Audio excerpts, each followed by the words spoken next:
जय हिंद। मैं रतन दुबे आपको अपने इस चैनल पे स्वागत करता हूं।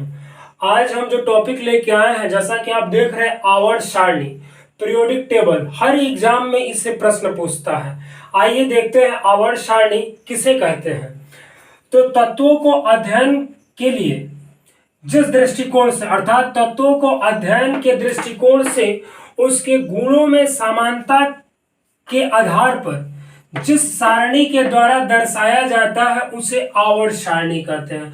अर्थात तत्वों को उसके भौतिक गुण, उसके रासायनिक गुण के बाद, चाहे उसका भौतिक गुण हो या रासायनिक गुण हो, उस गुणों के आधार पर जिस माध्यम से उन तत्वों को सजाया जाता है उसे आवर्त सारणी कहा जाता है।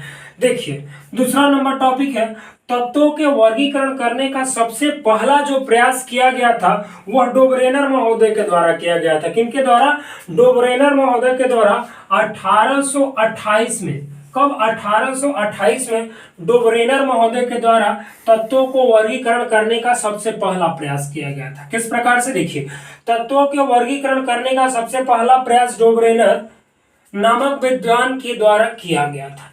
इन्होंने विभिन्न तत्वों का वर्गीकरण किया, जैसे त्रियक के आधार पर किया। यह ट्राइड्स रूल भी इनको कहते हैं। इसके आधार पर इन्होंने यह कहा कि प्रत्येक त्रियक के बीच, अर्थात तीन तत्वों के बीच आने वाला तत्वों का परमाणु भार एवं उसका गुण, दोनों तत्वों के परमाणु भार एवं गुण औसत बताए। इन्होंने कहा कि तीन तत्वों के बीच में जो बीच वाला तत्व होता उसका परमाणु, जो उसका द्रव्यमान होता, जो उसका गुण होता है, वह औसत होता। जैसे मान लीजिए लिथियम हुआ, उसके बाद आपका सोडियम हुआ, उसके बाद आपका पोटेशियम हुआ। ठीक, तो लिथियम का जो परमाणु द्रव्यमान 6.9 होता है, सोडियम का 23 होता है और पोटेशियम का 39 होता है। तो इन्होंने क्या कहा कि देखिए, इसको और इसको, ये दोनों तत्वों को जोड़ने के बाद, जैसे देखिए 6.9 और 39.0 को जोड़ते हैं तो 9 और 6 9 51 4 45.9 हो जाएगा। और औसत कैसे निकालते हैं आपको पता है?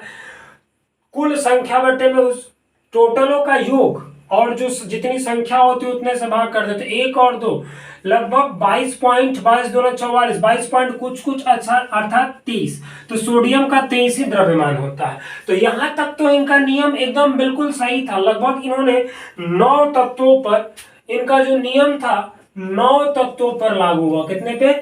9 तत्वों पर लागू हुआ।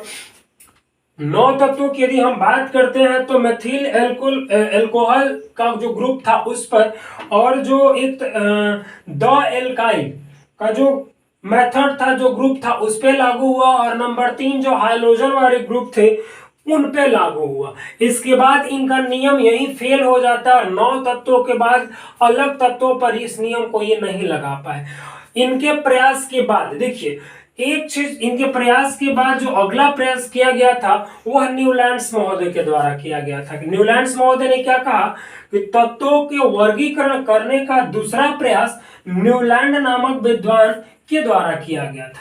देखिए, पहला डोबरेनर महोदय के द्वारा और दूसरा न्यूलैंड्स महोदय के द्वारा। अब देखिए समानता क्या है, तो इन्होंने तत्वों का वर्गीकरण करने के लिए अष्टक का नियम दिया, जिनके अनुसार कहा गया कि तत्वों को उनके बढ़ते हुए भार के आधार पर सजाया जाता है। तो प्रथम तत्व के गुण के समान प्रत्येक 8वें तत्व का गुण समान हो जाता है। जैसे में देखिए, hydrogen, lithium, bromine, boron, carbon, nitrogen, oxygen और फ्लोरीन। इन्होंने कहा कि जैसे एक संगीत का स्वर होता है सा रे गा मा प ध नी, और उसके बाद फिर 8वां पे सा ही आ जाता है। तो इन्होंने यही कहा था कि तत्वों को उनके बढ़ते हुए भार के आधार पर यदि सजाया जाता है तो जो प्रथम तत्व है उसके गुण किस तत्व के? 8वें तत्व के गुणों के समान हो जाते हैं। अर्थात 7वीं के बाद जो 8वां आता है उसका गुण समान हो जाता है। यह किसने कहा था? यह न्यूलैंड्स महोदय ने कहा था। आगे कल हम लोग देखेंगे, इसी पीरियोडिक टेबल की आगे चर्चाएं करेंगे। और इन चर्चाओं में जो अष्टक का नियम आया था वो 1863 में आया था। 1863 में अष्टक का नियम आया था। इसी प्रकार के आगे हम कल आवर्त सारणी की और विधिवत चर्चा करेंगे। इसी प्रकार के वीडियो को पाने के लिए मेरे चैनल को सब्सक्राइब कीजिए, शेयर कीजिए और लाइक कीजिए। अधिक से अधिक बच्चों तक इस वीडियो को भेजिए ताकि जितने भी बच्चे इस कोविड काल में अपने घर में हैं उन तक इस प्रकार की वीडियो जरूर पहुंचे। धन्यवाद।